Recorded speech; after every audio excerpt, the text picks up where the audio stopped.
Hello and welcome to this session on product market fit for purpose-led ventures, and thank you to Milosz for joining us to talk about that. I don't know if anybody's been to one of our lunch labs before, but it's very informal. And hopefully have lots of chance to ask questions after we've heard the talk.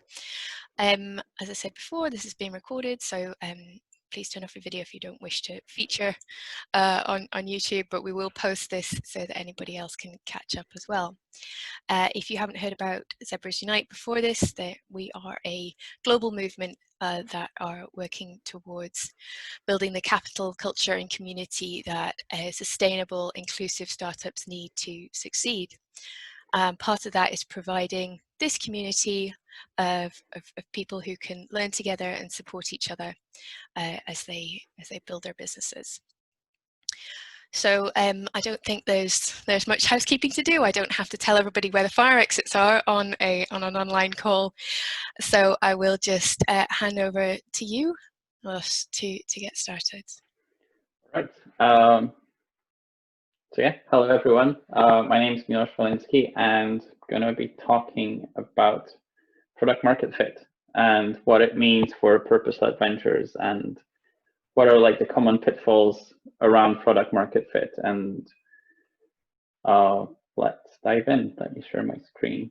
I'm going to be also managing letting people in here to the meeting as the only host and sharing my screen. So if you see me doing that, that's what that is. Right.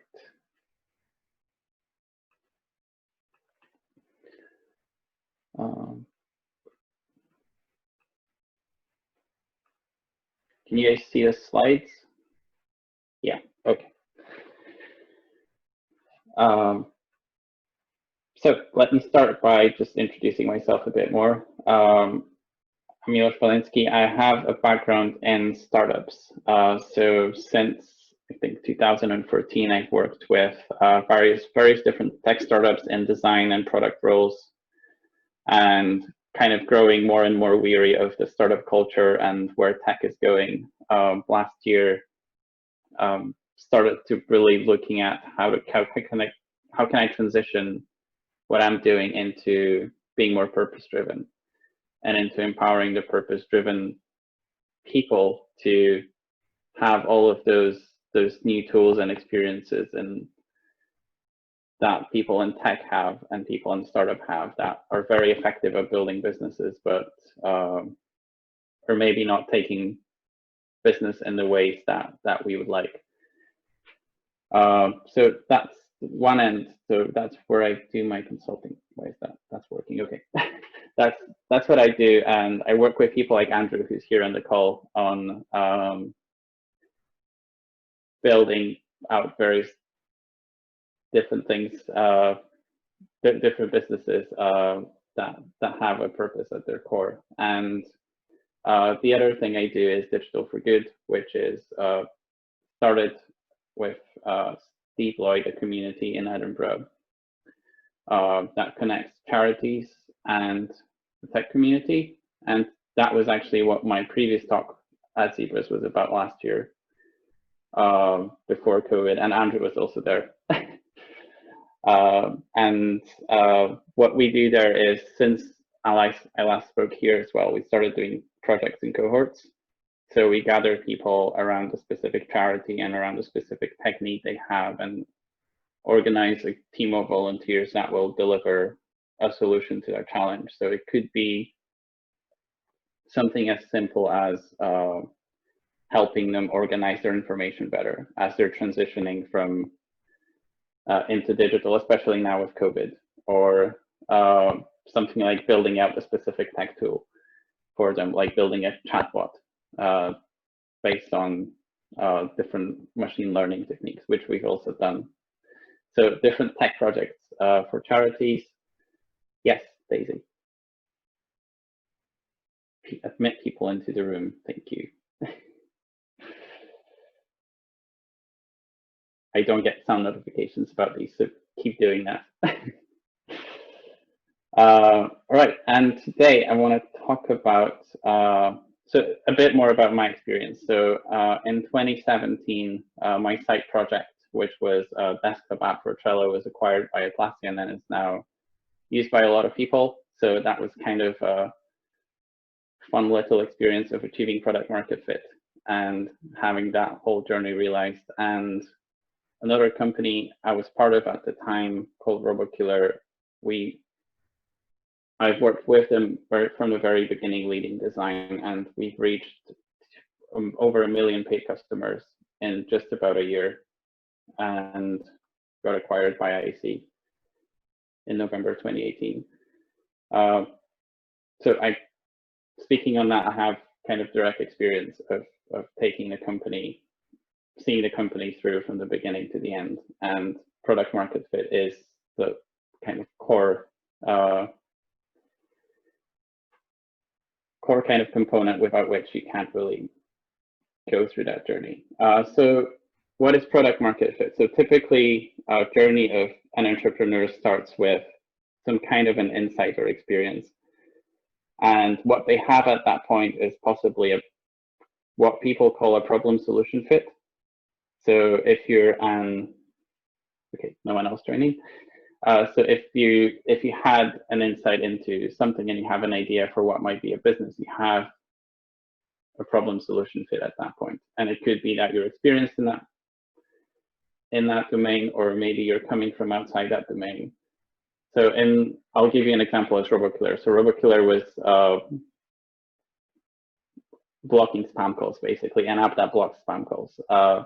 So we've built different telecoms apps before. So we had the experience and we had the insight into, we know probably how to do this. We know how to block spam calls. And we have a lot of the knowledge and team. We just don't know what the product is and how it looks like and how it works. So what happens next is you work towards a product market fit. So you look at your market, you look at who are the people who might actually want this, and what do they actually want? And you look at the product, so how might it work to realize the market need? And the way in which you do that is validated learning. And I'm talking very high level here. There's hundreds of things I could say about this, but what you do is you look to learn as much as possible at this stage. And finally, you're ready to grow. So when we worked with RoboKiller on product market fit, we used a thing called Sean Ellis test. The Sean Ellis test, and we worked with Sean Ellis on this actually as well, who helped us with product market fit. And he came up with this test where you ask your users, would they be disappointed? You ask your paying customers, not just your users, if you're a pre-product. But you ask your customers, would they be disappointed if the product stopped existing? And if a certain percentage of them says they would be extremely disappointed, then you likely have product market fit, or you have something that would be product market fit if you validate it further. So we reached 40%, 42% of people, I believe, who were really desperate to pay for RoboKiller because it solved their problem better than any other solution, and there were free solutions to their problem. So at that point, only then we chose to scale. And we do that through optimizing. So you look at where can you optimize to drive more growth, and you look at marketing at that point, and all of these other things. And typically what happens is companies go straight from problem solution fit to growth. So they assume that their problem solution fit is good enough to scale. And most companies fail because of this.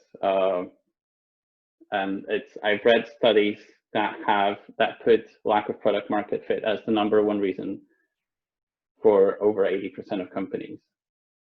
And what they do is they try scaling something that they haven't validated and that they haven't improved and they haven't learned enough about the challenge.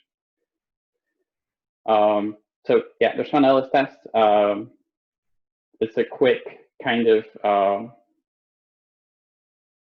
way to convey the mindset you need, maybe. on how to test for product market fit. So you look at your paying customers who are going to be extremely disappointed if you no longer exist. And that's a kind of backwards way of looking at it, but it provokes you to be really strict. You don't just want people that are excited for you, but you want people to want you to stay, which is different, because people can be excited, like your mom can be excited for you running a company, but she won't necessarily be a paying customer. Or you may have a network that supports you, which is, again, not the same as paying customers wanting you to stay. So that's a very distinct thing, and it's sometimes difficult to confront for entrepreneurs. So I'm going to look at like 3 components of product market fit that I think are really important and core to basically what the kind of mindset you need to achieve market fit. And it's not something necessarily that's often talked about. So it's not something you will hear about in business school, other than the market, which any business school will talk about the market. So with the market, it's all about the customers and understanding how they see the world. So that is also distinct from asking customers what they want and doing it, because they may like the idea of something, or each customer will have lots of ideas for improvement, but that will solve their specific reality and their specific problem, and that's not necessarily what all of your customers want and need, and what the problem needs to be solved for. So the attitude towards market is more about understanding and researching, and there are many tools that you can use, like jobs to be done frameworks, or specific kind of user research techniques covered in design thinking that I can always link to or answer more about in questions afterwards. Next, we have purpose, which is, I guess, why I'm specifically here and not just on any kind of startup meetup talking about this, because I believe purpose is key to building an authentic company. It's something you can't do without. And for building a sustainable, successful business, you're basically looking at being clear on your purpose and knowing how to message it, and also aligning everything that happens within the company with that vision and with that purpose. And that gives you a lot of things in benefit. It gives you trust from your customers. It gives you alignment of your team. It gives you a team that's building something more than just what gets them paid. And it gives people contributing to something bigger. And that is to say, like, there still is a process of doing that. And aligning everything together is part of what I also do with clients. Okay, still no one. And thirdly, the process. So kind of the key thing that distinguishes the companies that succeed from the companies that don't is that they have a reliable structure around them. So I see many entrepreneurs and many companies that have a goal, but don't have a specific way of getting there. And a lot of what I do in my work, and a lot of what I see is missing, is this kind of dependable iterative process. And there might be moments where you don't have a process, where you just go wide and explore different options, but that can still be part of a cyclical, ever improving thing. This product market fit will not be something you stumble upon by luck. It will be something that you find hints of in different things you try, and then you steer your company in that direction a bit more every time, and then you finally have it. And you can only do that with a dependable process and with a routine with which you can learn from every experiment and every failure and every success. If you just keep trying things over and over, you may succeed if you have enough time, but it's probably not the most effective way to do it. And it's one of the reasons for that 80% of companies failing. what do we have next? That's all, actually. So happy to answer any questions. And I'll stop sharing my screen.